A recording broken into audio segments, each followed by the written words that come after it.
할렐루야. 인사 나누겠습니다. 반갑습니다. 저 얼굴에 미소 띄시고 참 잘 오셨습니다.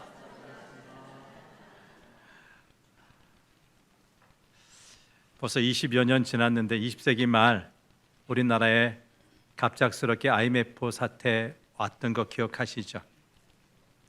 국가가 부도났어요. 개인이, 가정이 부도난 게 아니라 나라가 부도났다고요. 나라가 힘들어지니까 기업도, 가정도, 개인도 다 어려워졌어요. 정말 돈이 귀한 줄 뼈저리게 느꼈던 때가 아닐까 싶어요. 그래서 한동안 부자 되세요라는 말이 공공연하게 사용되었어요.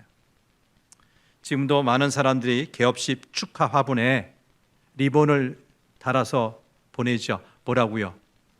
부자 되세요. 대박 나세요. 그런데 예수님 믿는다는 사람들도 이런 점에서 세상 사람들과 큰 차이가 없어 보여요. 아니, 교회가 그런 풍조를 부추기는 경향까지 있어요. 겉으로는 예수님이 그리스도라고, 예수님이 구원자, 예수님이 메시아, 예수님이 전부라고 말하면서 속으로는 부자 되는 것을 구원인 것처럼 생각하는 것이죠. 그러나 다른 사람 말고, 예수님 모르는 세상 사람들 말고 우리 그리스도인이 그런 방식으로 행복하게 살아갈 수 있다고 생각하는 것은 불행한 일이 아닐 수가 없습니다. 이것은 기독교 신앙의 깊이를 경험하지 못했다는 증거입니다. 여러분, 참된 신앙, 진짜 신앙에는 부자 되는 것으로 대체할 수 없는 절정의 기쁨이 있기 때문입니다. 마귀가 어느 크리스천을 쓰러뜨리려고 공격했습니다. 제일 먼저 그의 가슴, 심장에 있는 그 가슴을 향해서 화살을 쏘았는데 그가 의에 호심경을 하고 있어서 해칠 수가 없었어요. 다음에는 머리를 향해 화살을 쏘았는데 그가 구원의 투구를 쓰고 있어서 역시 해칠 수가 없었어요. 마지막에는 그의 아킬레스건을 향해 활을 쏘았는데 그가 평화의 복음으로 신을 신고 있어서 역시 해할 수가 없었어요. 이에 이 크리스찬이 의기양양하게 웃으면서 길을 나서려고 하는데 마귀가 그의 지갑을 향해 화살을 쏘니까 그걸 맞고 그만 쓰러지더랍니다. 어디 맞아서? 심장도 아니고 머리도 아니고 아킬레스건도 아닌 지갑 맞고 쓰러지더라는 거예요. 자, 오늘 본문을 보면 예수님께서 예루살렘을 향해 길을 떠나시는데 한 사람, 마태복음 19장 말씀 보면 똑같은 말씀인데 청년이라고 나왔어요. 그러니까 젊은이에요. 한 사람이 달려와서 예수님 앞에 무릎을 꿇고 질문합니다. 중동 지방 팔레스타인의 뜨거운 태양 아래서 뛰어다니는 사람은 거의 없는데 이 사람은 예수님을 빨리 만나려고 급히 달려온 것입니다. 이 사람은 재물이 많은, 조금 전 말씀드린 예화로 말하자면 지갑이 두툼한 젊은이였어요. 그가 예수님 앞에 무릎을 꿇고서 말합니다. 17절 하반절에 나오는 말씀 보실까요? 시작. 선한 선생님이여, 내가 무엇을 하여야 영생을 얻으리까? 질문을 보면 그 사람이 어떤 생각을 하는지 알 수 있어요. 이 사람은 영원한 생명에 관심이 있었어요. 그리고 영원한 생명을 얻으려면 선한 일을 해야 한다고 생각했어요. 그가 예수님께 묻고 싶은 것은 어떠한 일이 선한 일인지, 어떤 선한 일을 해야 영원한 생명을 얻을 수 있는지에 대한 것이었습니다. 그것을 알만한 사람은 그 정도로 선한 사람이어야 할 것인데 이 젊은이 보기에는 예수님이야말로 영생을 얻을 만큼 선한 사람으로 보였던 것이에요. 18절 말씀 보면 예수님께서 이 젊은이의 질문에 이렇게 대답하십니다. 18절입니다. 시작. 내가 어찌하여 나를 선하다 일컫느냐? 하나님 한 분 외에는 선한 이가 없느니라. 이것은 예수님께서 겸손하게 말씀하신 것이 아니라 이 사람의 질문을 정면으로 반박한 말씀인데, 인간이 선한 일을 한다고 영원한 생명을 얻을 수 있는 것이 아니라는 거예요. 영원한 생명을 얻을 수 있을 만큼 선한 분, 오직 하나님 한 분뿐이시고, 사람은 아무리 애써봐야 영원한 생명 얻을 만큼 선할 수가 없다는 것입니다. 그러니까 선한 일을 해서 영원한 생명을 얻으려는 생각은 처음부터 하지 말리신 거예요. 그러면서 예수님 계속해서 말씀하세요. 19절입니다. 19절 시작. 내가 계명을 안 하니 살인하지 말라, 간음하지 말라, 도둑질하지 말라, 거짓 증언하지 말라, 속여 빼앗지 말라, 내 부모를 공경하라 하였느니라. 선한 일이라고 한다면 이미 율법, 특별히 십계명에 다 나와 있지 않느냐는 말씀이에요. 근데 잘 보세요. 예수님은 십계명 중에서도 하나님에 대한 계명, 하나님만 섬겨야 돼, 우상 숭배하면 안 돼, 안식일을 거룩하게 지켜, 그런 말씀 하셨어요? 없어요. 하나님에 대한 항목은 언급하지 않으시고 사람과 사람 사이의 관계에 대한 항목만 말씀하셨어요. 그러니까 선한 일이란 무슨 특별한 것이 아니고 사람과 사람 사이에서 할 도리를 제대로 하는 것이라는 말씀이죠. 살인하지 말고, 간음하지 말고, 속여 빼앗지 말고, 내 부모 공경하고, 그것은 이미 십계명에서 다 말씀해 주셨다는 겁니다. 예수님께서 굳이 이 계명들을 말씀하신 이유는 무엇일까요? 계명을 지킨다고 영원한 생명을 얻게 되는 것도 아닌데 말입니다. 예수님께서 이렇게 말씀하신 말씀의 의도는 계명 자체가 아니라 계명을 주신 하나님을 보라는 것입니다. 뭘 보라고요? 계명이 아니라 그 계명을 주신 하나님을 보라고요. 여러분, 계명을 지킨다는 것은 그 계명을 주신 하나님을 믿는다는 것인데, 그러니까 하나님을 믿어야 영원한 생명을 얻게 된다는 말씀입니다. 하지만 이 청년은 예수님의 말씀의 의도를 제대로 이해하지 못했습니다. 그래서 그는 20절에 와서 이렇게 이야기를 합니다. 선생님이여, 이것은 내가 어려서부터 다 지켰나이다. 십계명에 나오는, 사람과 사람 사이에 나오는 그 모든 계명들 어떻게 했다고요? 내가 어려서부터 지금까지 지켰습니다. 다 지켰습니다. 청년은 이 계명들을 다 지켰다고 생각했습니다. 하지만 그렇지 않다는 것이 이제 곧 드러납니다. 예수님은 그에게 아주 결정적인 말씀을 하세요. 21절 말씀을 보실까요? 21절 시작.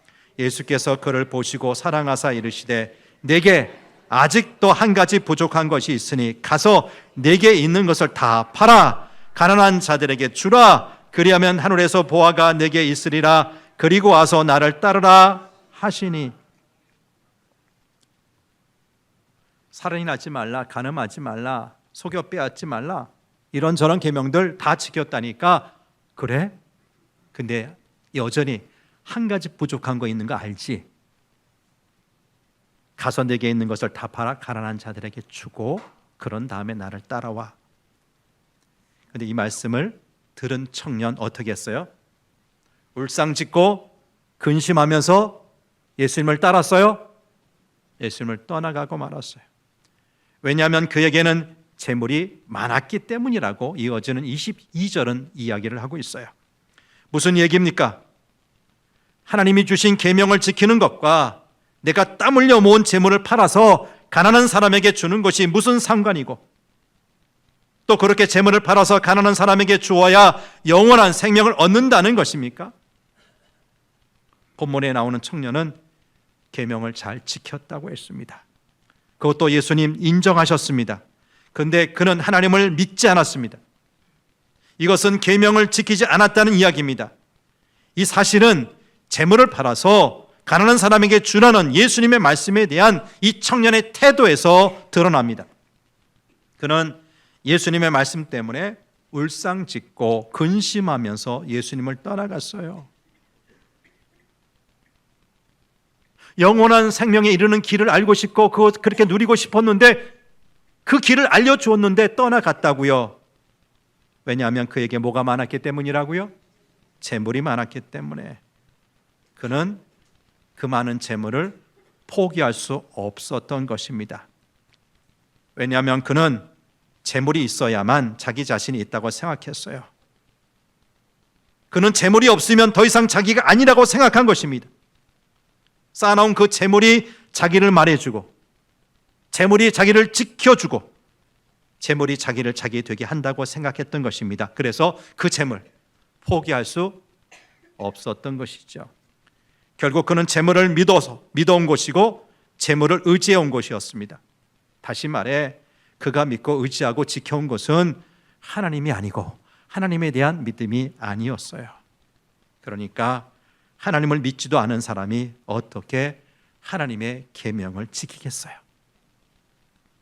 그렇다면 이 청년이 지켰다고 하는 것, 그 계명은 도대체 어떤 계명을 지킨 것입니까? 이 청년은 예수님 하나님을 믿지도 않으면서 왜 그렇게 열심히 계명을 지켜왔습니까? 분명히 그는 하나님을 믿는다고 생각했고, 그래서 계명을 지켜야 한다고 생각했고, 계명을 지키면서 스스로 위안을 얻었습니다. 결국 그에게 있어서 계명은 자기 만족의 수단이었던 것입니다. 내가 계명을 이만큼 지켰습니다. 나는 이렇게 참 훌륭하고 좋은 사람입니다. 나는 착한 사람이고 이렇게 선한 일을 많이 한 사람입니다. 그가 계명을 지킨 것은 자기 의 때문이었습니다. 스스로 만족하기 위해서 계명을 지켜왔던 것이지요. 그에게 있어서 계명은 하나님과 아무런 상관이 없었던 것입니다. 여러분, 요즘도 교회 안에 이런 종교인들이 꽤나 됩니다. 계명을 잘 지킨다, 교회 생활도 잘한다, 헌금도 잘하고 기도도 많이 하고 예배도 잘 참석한다. 그런데 그것이 하나님과 별 상관없고 자기 만족을 위해서 그러는 사람들이 있다는 것입니다. 그것이 내가 사랑하는 나의 주님이신 하나님의 명령이라서 하는 것이 아니라, 내가 교회, 내가 성도교회 다니니까 그래도 이 정도는 해야지, 혹은 그렇게 함으로 자신이 좋은 사람이라는 사실을 확인하고 싶어서, 보여주고 싶어서 그렇게 하는 것입니다. 그런데 그런 사람은 좋은 종교인이긴 해도 하나님과는 별 상관이 없는 사람입니다. 하지만 안타깝게 평상시에는 이것이 잘 구별이 안 됩니다. 정말 신실하게 하나님을 믿는 사람과 그냥 좋은 종교인과 구별하기가 쉽지가 않습니다. 그러나 결정적인 순간에 이것이 드러나지요. 예수님은 이 청년에게 그 결정적인 순간을 제시하신 것입니다. 여보시오 청년, 당신에게 재물이 참 많은데 그 재물을 포기할 수 있겠소? 그 재물 다 팔아서 가난한 사람들에게 주고 빈손으로 나를 따를 수 있겠소? 만약 하나님께서 당신에게 그것을 요구하신다면 당신은 그렇게 하겠소? 여러분, 이것은 재물이 많고 적고의 문제가 아니라 믿음의 문제, 신뢰의 문제입니다. 내가 누구를 믿고 내가 무엇을 의지하고 있는가의 문제입니다. 진짜 하나님을 믿는다면 재물 포기할 수가 있습니다. 그러나 재물을 의지한다면 하나님을 포기해야 할 것입니다. 이스라엘에서 재물이라는 단어는 신뢰라는 말에서 파생된 단어라고 합니다. 예수님은 이 부자 청년에게 물으신 겁니다. 당신은 누구를 신뢰합니까? 하나님입니까? 아니면 재물입니까? 하나님을 신뢰하기 때문에 재물을 포기할 수 있습니까? 진짜 하나님을 믿는 사람이라면 그럴 수 있어요. 그럴 수 있어요. 왜? 주신 분도 하나님이시니 하나님이 버리시라고 하시면 그래야지요. 하나님이 주신 것인데 그것을 버린다고 하나님이 나를 굶어 죽게 하시겠습니까? 하나님이 포기하라고 하시면 지금은 이해할 수는 없지만 뭐 그럴 만한 이유가 있어서 그러시는 거겠죠? 예, 그렇게 하겠습니다. 그럴 수 있어요. 하지만 종교인은 그럴 수 없어요. 그렇게 못해요. 하나님을 믿은 것이 아니기에 그럴 수 없는 것이죠. 지금까지 하나님을 전적으로 신뢰하거나 의지하면서 살아오지 않았는데 그런 하나님 때문에 나를 지탱하고 내가 의지하던 것을 포기한다는 것은 도무지 받아들일 수가 없는 것입니다. 여러분, 이것은 꼭 재물에 대한 이야기만 아닙니다. 내 생명, 내 명예, 내 자존심, 지금까지 내가 쌓아 올린 업적, 무엇이든지 마찬가지입니다. 하나님께서 아브라함에게 내 고향과 친척과 아버지의 집을 떠나라고 하셨어요. 언제요? 그의 나이 75세 때. 뭔가 가능성이 있고 힘 있을 때, 능력이 있을 때, 젊은 청춘 때가 아니라 75세, 이제는 안정되게 살다가 죽음을 기다려야 될 그 나이에 부르신 거예요. 근데 지금까지 기반을 닦고 살아온 그의 삶의 터전을 떠나라고 하실 때 아브라함 어떻게 했어요?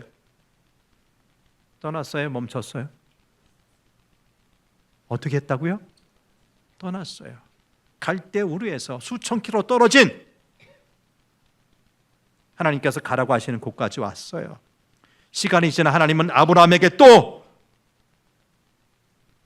이삭을 바치라고 하시네요. 그의 나이 100세, 기다리고 기다리던 아들 이제 낳아서 그가 이제 막 자라고 있는데 자기 생명보다 귀한 그 아들을 바치라는 겁니다. 아브라함 어떻게 했어요? 그 말씀에도 순종해서 따랐어요. 여러분 잘 들으세요. 아브라함이 믿고 의지한 것은 그가 75년 살았던 고향과 친척과 아버지 집, 그의 삶의 터전도 아니고 그가 모아온 재물도 아니고 그가 100세에 얻은 아들도 아니고 오직 하나님이었기 때문입니다. 누구였기 때문이라고요? 그가 믿고 의지하고 살아온 것은 하나님이었기 때문. 이것이 하나님을 믿는 사람과 종교인의 차이예요. 예수님은 청년에게 말씀하셨습니다. 당신 자신이 재물이나 명예나 권력으로 만족하는 것을 포기하고 하나님을 만족시켜 드릴 수 있다면 당신은 영원한 생명을 얻을 수가 있어. 왜냐하면 그런 사람은 하나님을 진짜 믿는 사람이기 때문이요. 그리고 하나님을 믿는 사람이라면 당연히 영생, 영원한 생명을 가지게 될 것이요. 하지만 본문에 나오는 청년은 그럴 수가 없었어요. 그는 하나님보다 재물을 더 신뢰했고 그래서 하나님을 만족시키기보다 자기가 만족하는 쪽을 택한 것입니다. 그래서 그는 영원한 생명을 얻는 방법을 알고서 기뻐한 것이 아니라 그 길을 따른 것이 아니라 울상짓고 근심하면서 영생의 길을 가르쳐 주신 예수님을 떠나고 말았어요. 그러자 예수님께서 남아있는 제자들에게 말씀하십니다. 23절에서 25절까지의 말씀 중간에 잠깐 생략하고 같이 읽습니다. 시작. 재물이 있는 자는 하나님의 나라에 들어가기가 심히 어렵도다.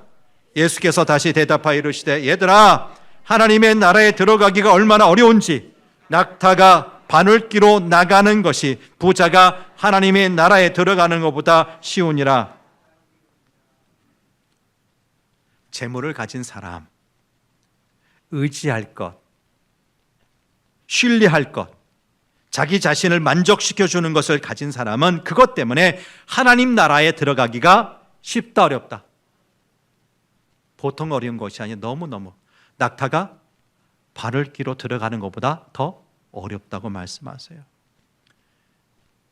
26절 말씀 보면 이에 제자들이 매우 놀라서 그렇다면 낙타가 바늘기로 들어가는 것보다 더 어려운 일이라면 누가 구원을 얻을 수 있느냐고 서로에게 말했어요.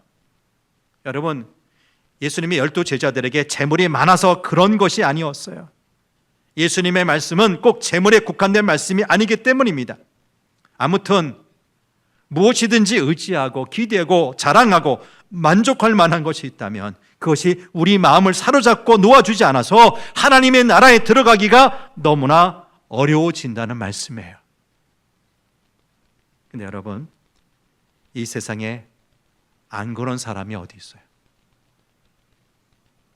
자기 나름대로 의지할 것, 도움을 청할 것, 자기를 만족시키는 것을 갖지 않은 사람이 세상 어디 있냐고요?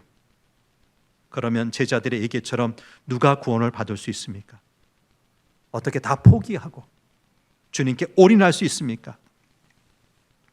하나님을 고소한 사람이라고 하는 호주의 영화 한 대목입니다. 호주의 어떤 변호사, 여러분 변호사 하면 우리나라나 서양이나 어때요? 직업이 좋은 직업이에요? 나쁜 직업이에요? 괜찮죠? 돈 많이 벌까요? 못 벌까요? 모르시겠어요? 안 해봐서?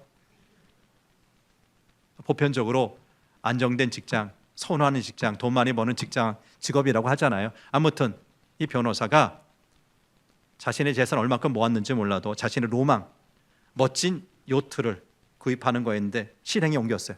전 재산 팔아서 멋진 호화 요트를 구입했어요. 요트 아시죠? 낚싯배가 아니에요. 거기 들어가면 몇 날 며칠 잠도 잘 수 있고 파티할 수 있고 생활할 수 있어요. 물론 낚시도 할 수 있고요.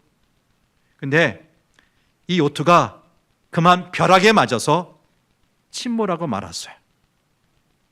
변호사는 보험회사에 보험금을 청구했는데 회사가 거절합니다.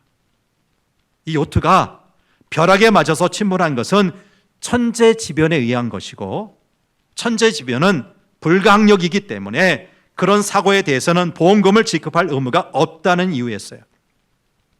법률 용어로 불가항력은 영어로 보니까 act of God이라고 되어 있더라고요. 누가 하신 일이에요? God, 하나님이 하신 일이에요. 요트를 잃어버린 이 변호사는 그렇다면 하나님을 상대로 소송을 하기로 했어요. 누구를 상대로? 하나님을 상대로. 자기 요트를 침몰시킨 것이 하나님이라니까 하나님을 상대로 손해배상을 청구하겠다는 것이었어요. 하지만 하나님을 재판정으로 오게 할 수 있어요? 못하잖아요. 그래서 할 수 없이 이 땅에서 하나님의 대리인 역할하는 종교 지도자들 불러서 재판을 걸었어요. 가톨릭, 주교, 장로교회 목사, 유대교회 랍비 등이 소송 대리인으로 재판에 나오고 그렇게 재판이 진행되는 동안 종교 지도자들과 논쟁을 하면서 아주 오래전에 교회를 다녔던 기억이 떠올라서였는지 이 변호사는 지나가던 길에 있는 작은 교회에 들어가 정말 오래간만에 하나님께 기도를 했어요. 그러다가 하나님을 만나게 되었어요. 뭐 하다가? 정말 오래간만에 기도했는데 그때 하나님께서 그를 만나 주신 거예요. 그리고는 바로 소송을 취하했어요. 야, 이상하다. 저 법률 전문가가, 변호사가 하나님을 상대로 해서 소송을 벌이다가 왜 그렇게 금방 취소했지? 궁금해하는 사람들에게 이 변호사가 이렇게 말합니다. 물론 나는 전 재산을 잃었습니다. 왜? 전 재산을 팔아서 요트 하나 샀는데 그게 어떻게 됐어요? 침몰해 버렸으니까 전 재산을 잃은 거지요. 그러나 그것은 하나님을 만난 것에 비하면 아무것도 아닙니다. 그래서 나는 이 재판을 포기하겠습니다. 여기서 이 변호사가 했던 말이 오늘 본문 말씀을 이해하는데 아주 중요한 도움이 되는 말씀이 아닐까, 이야기가 아닐까 싶어요. 자신의 전 재산을 쏟아부은 요트보다 우리 하나님이 더 크시고 그 하나님을 만난 그 감격이 더 크기 때문에 기꺼이 자신의 로망과도 같은 그 요트를 포기하겠다는 것입니다. 그러나 오늘 본문에 나오는 예수님을 찾아온 부자 청년은 그 많은 재물과 하나님 가운데 뭘 택했어요? 재물을 택했어요. 하나님 우리에게도 물으십니다. 네가 가진 모든 것, 내가 좋아하는 모든 것, 너를 만족시키는 모든 것과 하나님 어느 쪽이 더 크냐? 너는 누구를 택할 것이냐? 여러분은 어떻게 대답하시렵니까? 무엇을 선택하시렵니까? 여러분, 영원한 생명은 우리가 무엇을 하느냐, 선한 일을 하느냐가 아니라 하나님을 만났느냐에 달려 있습니다. 영생이 어디에 달려 있다고요? 선한 일을 하면 영생 얻는다고요? 다시 말씀드려요. 누굴 만나야 돼요?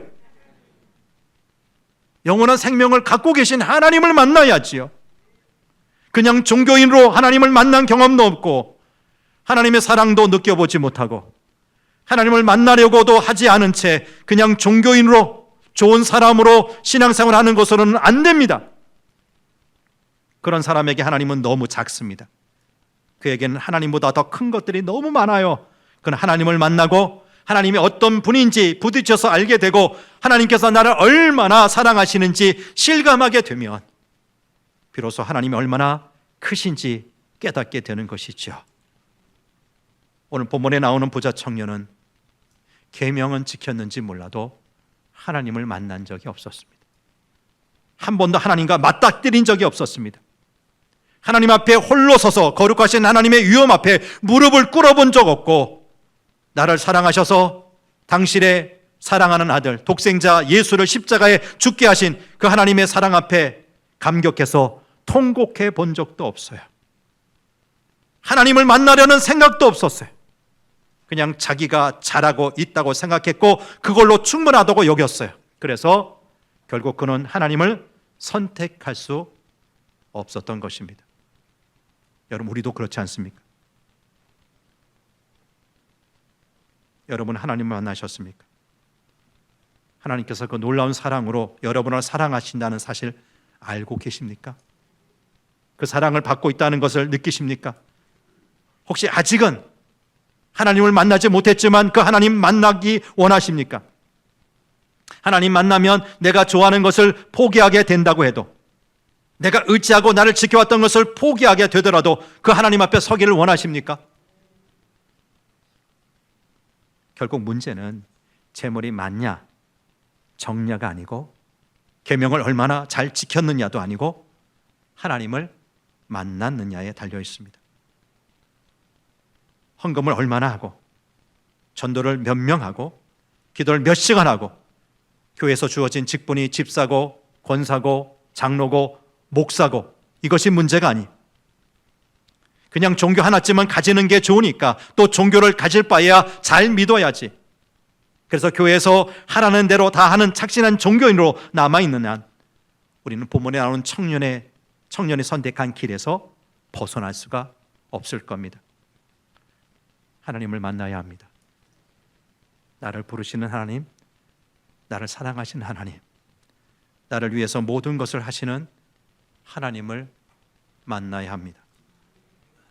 나 하나 찾으시려고 저 온 세상 끝까지 다 뒤질 태세이신 하나님을 만나야 합니다. 그 하나님 앞에 나가야 합니다. 더 이상 도망 다니지 말고 더 이상 숨지 말고 하나님 앞에 서면 내가 가진 것 다 내놓아야 할 텐데, 내 고집, 내 사상, 내 성격, 내 자존심, 내 자랑거리 다 포기해야 할 텐데 그것이 싫어서 그렇게 하지 않으려고 피해 다니지 말고 이제 하나님 앞에 서야 합니다. 그리고 내가 너를 구속하였고 내가 너를 지명하여 불러나니 너는 내 것이야, 내 것이야 말씀하시는 그 하나님 앞에 무릎을 꿇어야 합니다. 그러면 재물보다, 우리가 가진 모든 것보다 비교할 수도 없이 크신 하나님을 만나게 될 것입니다. 그러면 그동안 내가 붙잡고 지키려고 했던 것들이 얼마나 초라하고 보잘것없는 것이었는지 알게 됩니다. 이것을 놓치면 내가 죽는다고 생각했던 것이 알고 보니까, 깨닫고 보니까 썩은 동아줄이었다는 사실 말입니다. 그래서 마침 내 것을 놓고 하나님을 붙잡게 됩니다. 하나님만이, 오직 하나님만이 나의 구원이시여, 그 하나님만이 나의 산성이시여, 하나님만이 나의 영원한 생명을 주시는 주님이심을 고백하게 되는 것입니다. 그렇다면 누가 구원을 받을 수 있겠습니까? 제자들이 서로 말할 때 예수님께서 말씀하셨어요. 27절입니다. 27절 같이 읽어보죠. 시작. 사람으로는 할 수 없으되 하나님으로는 그렇지 아니하니 하나님으로서는 다 하실 수 있느니라. 누가 구원을 받을 수 있습니까? 사람으로는 된다고요? 안 돼요. 그런데 누구는 하세요? 전능하신 하나님은 하세요. 여러분, 하나님 믿고 하나님 신뢰하고 하나님 의지하시기를 바랍니다. 하나님만이 우리의 주님이시고 우리의 구원이십니다. 더 이상 착실한 종교인으로 살지 말고 주님 만나세요. 더 이상 주님 앞에서 이것만은 포기할 수 없다고, 이것이 주님보다 더 크다고 했던 것들, 그 모든 것보다 더 크고 위대하신 주님만을 믿고 의지하며 사시기를 축복합니다. 주님이 나의 모든 것이라고 고백합시다. 주님 만나고 주님께 모든 것을 맡기면 우리가 가난하거나 부유하거나 우리가 약하거나 강하거나 우리 모습이 초라하여 사람들이 나를 비웃고 멸시하고 외면해도 모든 것을 하실 수 있는 하나님께서 우리에게 이 세상에서도 좋은 것 주시고 마침내 영생, 영원한 생명까지 보장해 주실 것입니다.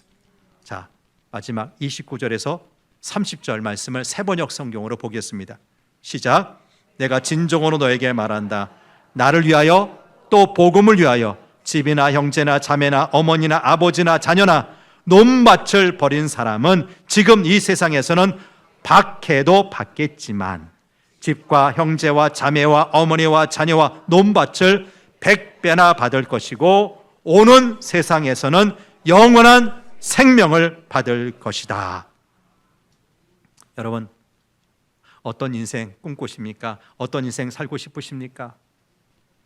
자기 것, 자기 가족, 자기 재물, 자기 업적에만 매달린 채 살다가 갑자기 죽음을 맞고 싶으십니까? 아니면 그것을 버림으로써 100배의 재물과 100배의 가족과 100배의 친구를 얻고 싶으십니까? 어느 쪽입니까? 본문 30절 말씀에서 예수님은 부자 청년이 간절히 원했던 그 영생은 어디에서? 오는 세상, 곧 내세에서 받는 것이라고 하셨어요. 그렇습니다. 지금 이 세상에서는 영생이 불가능합니다. 왜? 모두 죽기 때문에. 사람만이 아니라 모든 생물 다 죽습니다. 영생은 이 세상이 아니라 오는 세상에서만 가능합니다. 그렇지만 이 영생은 이미 이 세상의 비밀한 방식으로 들어와 있습니다. 여러분, 우리 기독교 신앙에서 가장 기본이 되는 것이 뭐예요? 독생자 예수님을 믿음으로 의롭다고 인정을 받고 구원받는다는 것 아닙니까? 이 구원이 다른 말로 영생입니다. 구원이 뭐라고요? 영생입니다. 그런데 예수님이 시작하신 하나님 나라와의 영생은 예수님과의 일치, 예수님과 하나됨을 통해서만 주어진다는 거예요. 왜냐하면 부활하신 예수님이 바로 우리 생명의 근원이시기 때문입니다. 그리고 이 예수님과의 하나됨은 예수님에게 일어난 십자가와 부활에 우리 운명을 완전히 맡길 때 이루어지는 것입니다. 그런 삶의 태도가 바로 재물과 가족을 버리는 것이에요. 그것이 이 세상에서 미리 맛볼 수 있는 영생이기도 하고요. 오해하지 마십시오. 우리 가족이나 직장 같은 세상살이를 다 포기하고 저 산속 깊은 곳 수도원에 들어가라는 말씀이 아닙니다. 우리는 주님이 재림의 날까지 이 세상에서, 어디에서? 이 세상에서, 여러분의 가정에서, 직장에서, 일터에서, 이 사회에서 열심히 살아야 합니다. 그런 삶의 중심에서 예수 그리스도를 온전히 따르는 것입니다. 여러분, 언젠가 우리는 모든 것을 버려야 할 순간을 맞이하게 될 겁니다. 어떤 이들에게는 이 순간이 속히 올 것이고 어떤 이들에게는 약간 지체가 될 뿐이지 아무도 피할 수 없어요. 그 순간을 앞당겨서 살아낼 수 있는 사람, 아니 그런 사람만이 내세에, 더 나아가서 이미 현세에서 영생을 얻은 사람들이 됩니다. 다시 말씀드립니다. 여러분, 재물이 아니라, 명예가 아니라, 세상 권세가 아니라 하나님 믿읍시다. 믿읍시다. 더 이상 착실한, 그냥 좋게 보이는 종교인으로 남아있지 말고 우리 주님 만납시다. 더 이상 주님 앞에서 이것만은 포기할 수 없다고, 이것이 주님보다 더 크다고 했던 것들, 그 모든 것보다 더 크고 위대하신 주님만을 믿고 의지하며 살아가자는 말씀입니다. 이렇게 주님이 나의 모든 것이라고 고백하며 주님께 모든 것을 맡기면 우리가 그 어떤 사람이라 할지라도 모든 것을 하실 수 있는 하나님께서 우리에게 이 세상에서도 이것저것 100배 주시고 뿐만 아니라 영원한 생명까지 허락해 주실 줄 믿습니다. 이런 복된 길 살아가는 믿음의 사람 되시기를 축복합니다. 하나님 아버지, 내가 어려서부터 십계명에 나오는 살인하지 말라, 간음하지 말라, 속여 빼앗지 말라, 부모 공경하라, 수많은 계명들을 지키며 살았다는 자부심이 강했던 젊은 청년, 그러나 여전히 내게 한 가지가 부족한 거 있어. 내가 가진 것 다 팔아서 가난한 자들에게 주고 그리고 와서 나를 따라. 주님의 이 말씀에 청년은 괴로워하며 근심하며 예수님을 떠나고 말았습니다. 이유가 뭡니까? 그는 지금까지 하나님을 믿고 살았던 것이 아니라 자기 만족에, 자기 의를 나타내는 것에 의미를 부여하고 살았던 것입니다. 그러기에 하나님과 재물 사이 선택하라 했을 때 그는 결코 하나님을 선택할 수 없고 재물을 선택했습니다. 네, 주님, 이것이 지금 우리의 모습은 아닌가 돌아보게 하여 주옵소서. 주님을 믿는다, 하나님을 믿는다 하면서 우리는 하나님을 이용해서 높은 자리에 올라가고 건강해지고 명예 얻고 돈 많이 벌기 위해 하나님은 어떤 수단으로, 목적에 이르는 어떤 방법으로 주님을 취하고 있는 것은 아닌지 돌아보게 하여 주옵소서. 아닙니다. 아닙니다. 그 모든 거 없어도, 내가 지금 의지하고 내가 목숨 거는 그 모든 것 없어도 우리 하나님 한 분으로 만족합니다. 하나님을 선택하는 믿음의 사람 되게 도와주옵소서. 그런 자에게 하나님께서는 이 세상에서도 먹을 것, 우리 가족들, 우리가 필요한 모든 것들 100배를 주신다 하셨고 오는 세상에서 영생까지 주신다고 하셨습니다. 이 주님의 말씀을 아멘으로 받게 하여 주옵소서. 그리고 이대로 살아내는 믿음의 사람들 되게 도와주옵소서. 우리 구주 예수님 이름으로 기도합니다. 아멘.